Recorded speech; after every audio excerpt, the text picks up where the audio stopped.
Welcome to Debating Net Zero, where we navigate the complex journey towards a sustainable future.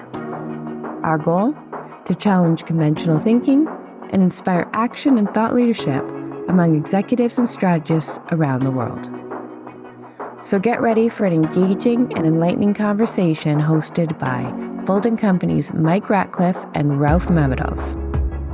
This is Debating Net Zero, where the future of our planet is in the balance and the strategies of today's businesses are on the line. Hello, and welcome to Debating Net Zero. I'm your host, Michelle Sacker. Today, we're tackling a crucial topic at the heart of the energy transition, the role of natural gas, and more specifically, the role of LNG in the energy transition. As the world seeks to reduce carbon emissions and transition towards cleaner, renewable sources of energy, the role of natural gas remains a subject of debate due to its complex environmental, economic, and geo implications. The question is, how will these dynamics influence the path to sustainability in the energy transition? To debate this topic, I'm joined by Fold Energy experts Ralph Mamedov and Mike Ratcliffe. Ralph, Mike, thanks for being here, and let's get started. My first question is, with the role of natural gas as an enabler of the energy transition, what is your opinion about the role of natural gas as a fossil fuel with a lower carbon footprint? Yeah, I think it's a great topic because the world has been debating this for quite a long time, whether natural gas is a transitional or a bridge fuel, or whether it's another fossil fuel which impedes the transition towards the renewables. I side with the ones who argue that the role of natural gas is inevitable. It is a bridge fuel, and the radical transition from fossil fuels to renewables is impossible. I also argue that natural gas is a lesser evil. It emits 50% less carbon dioxide than coal and 25% less than fuel oil, which is widely used in electricity generation.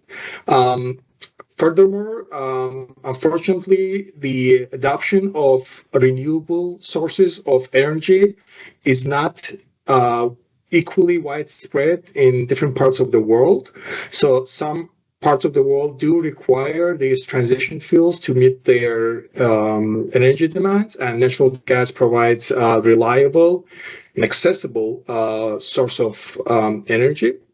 And I believe while they scale up their investments in the renewables, these countries they don't have any other option but to rely on natural gas while they build their capacities for the renewable sources of energy. Well, I understand what you're saying there, Ralph, and I understand that I see it as a bridge fuel. But the problem is that as a bridge fuel is actually slowing down the investment into true renewables. People are talking about you need $160 billion worth of money to invest in natural gas to go and create the right value chain. And that a lot of that money could be going into direct renewables. You're talking about new pipelines, new LNG terminals, new LNG ships and power plants. And as I say, that money could be going into true renewables. And I realize that in many bits of the marketplace, there really isn't an immediate short-term solution. But my issue is, if it's going to be a bridge solution, how long is it going to be a bridge solution for? And when you start investing in it, that means it's going to have a lifetime of 20 plus years. And that I see as the issue is that it's slowing down that investment into true renewables. Okay, great. So you have introduced the economic aspect of investment. So let's ask that question directly. How do economic and geopolitical factors shape the debate over natural gas? Unfortunately, there are so many challenges for adoption of the renewable sources. There's economic challenges, there's a financial feasibility, there are technological challenges. But I think most importantly is that this transition towards cleaner sources of energy is not happening in vacuum. There are geopolitical developments taking place, which has direct impact on these processes. And the Russia-Ukraine war is a very good example. As we know, Europe used to be dependent almost 40% on Russian gas. And when the war started, there was a threat for those imports, which is ongoing threat, actually. And it turned out Europe or the rest of the world cannot replace Russian gas with renewable sources of power generation, cannot do it immediately. So they had to depend on the natural gas, whether it's pipeline gas, but mainly the imported liquefied natural gas. And then we have the APAC region, where most of the power generation is dependent on a very bad quality coal, which emits actually more emissions than the regular coal, the ignite coal. And it's technically or economically impossible to transition towards renewables directly from this coal.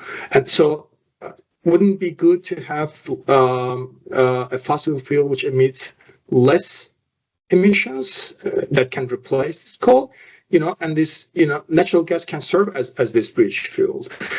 And furthermore, in the future, when these countries have renewable sources of power generation, these gas plants may serve as a backup for intermittent sources of energy like solar and wind.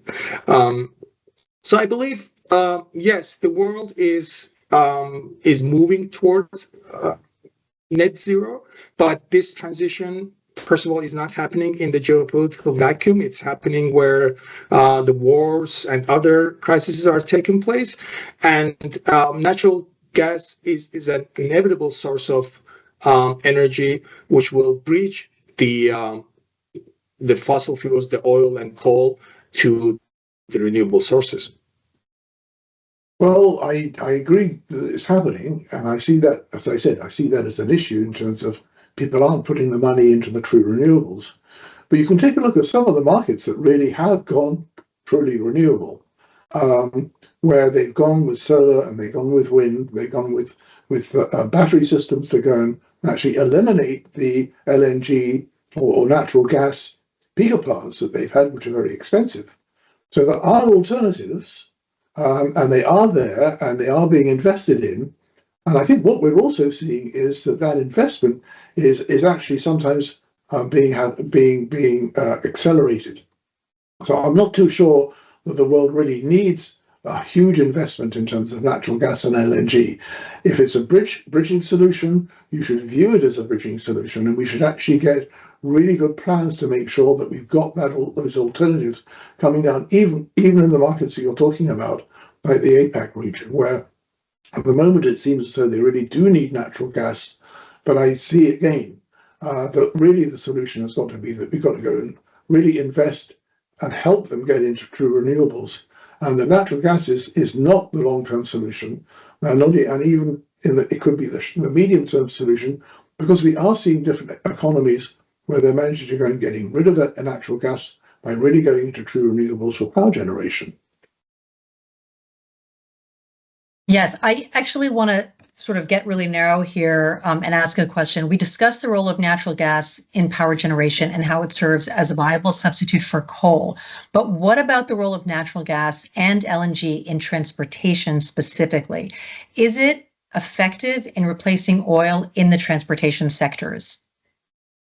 Yeah, transportation accounts for almost 60% of all the oil consumed daily in the world. The world consumes around 100 million barrels, and 60 million barrels goes to the transportation. And in our work, in our analysis, we have observed that natural gas, in the form of whether it's compressed natural gas or compressed petroleum gas or LNG, has replaced oil in number of sectors, not in all transportation sectors, but in the important ones, such as the marine transportation and then heavy-duty trucking. For instance, in the marine, LNG is projected to be 1% of total bunker fuel demand for new ships, while methanol will take another 10%.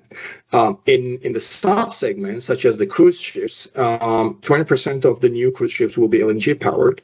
And when we look at the overall adoption of the renewables, pure renewable sources of power generation in the LNG in the shipping industry, we see that the number is only 5%. So while the shipping industry is moving away from the oil, gas seems like the more feasible and viable option.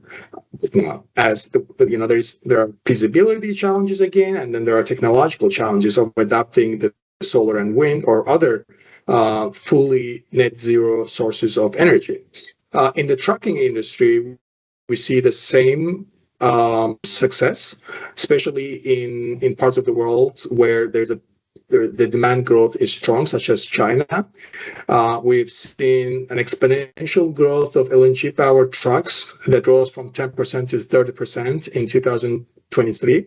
And I think it's a great contribution, as this mining sector, the construction sector deploys these heavy-duty vehicles, and they used to work on the fuel oil, they used to work on the gasoline, on diesel, and they would emit huge amounts of carbon dioxide and other greenhouse gas emissions.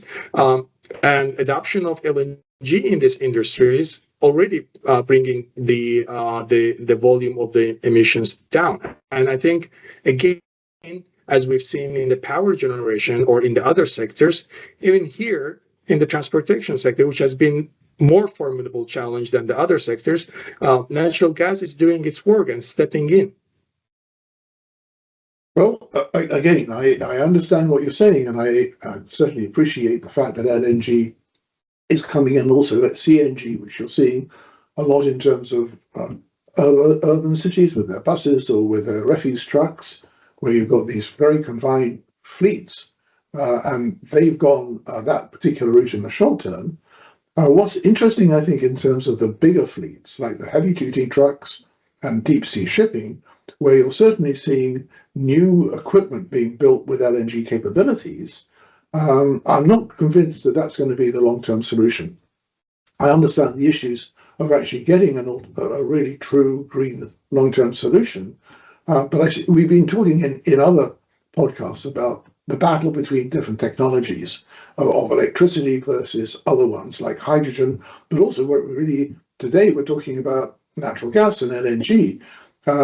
So don't forget about all the technology that's coming down in terms of new batteries and the ability of electricity to go and take over. You're seeing that certainly in the heavy-duty trucking market, whether it should be LNG or whether it actually will turn out to be electricity. So I understand what's happening, but at the moment you've still got that infrastructure to be built.